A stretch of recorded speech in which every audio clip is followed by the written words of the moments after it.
Hi, this is Russ Bradchulis from Keller Williams Realty, realestatewithruss.com, and thanks so much for watching the Real Estate FAQ.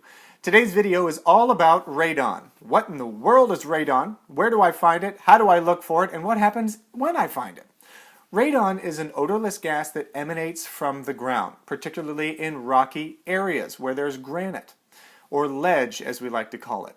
Now, radon is in fact the #2 cause of lung cancer in the U.S., and among non-smokers it's #1. So it is a serious issue, but it's not something to freak out about. So, how do you find out if there's radon? Home inspection. A lot of the home inspectors can do the radon test themselves, or if they can't, then do a Google search for radon inspector in your area, radon test. You'll find some people who can help you out. And what they will do, there's two options. You can either take some little canisters and let them sit in the basement for a couple days and then send them off to a lab and wait for the results, or you can spend a little bit more money and have a tremendously greater accurate report.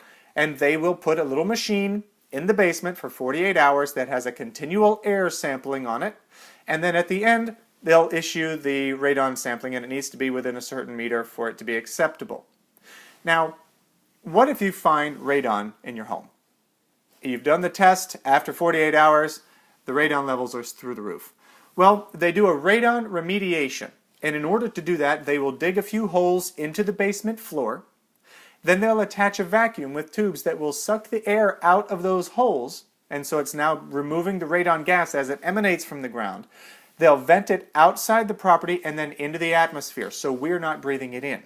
Now this whole system is going to cost you about $1,200 to $1,800, kind of depending on who you're choosing, but that's how we handle it if you find that there's radon. So is it worth getting a radon test? Absolutely. When you're doing your home inspection, if you suspect that you're in an area where there may be radon, and you can talk to your realtor about that if you don't already know, absolutely get a radon inspection. Spend the money, get the test. That way you know for sure, and then you can decide whether or not you're going to move forward after your inspection contingency if you find radon in the property. Thanks so much for watching. This is Russ Bradchulis from Keller Williams Realty and realestatewithruss.com and the Real Estate FAQ.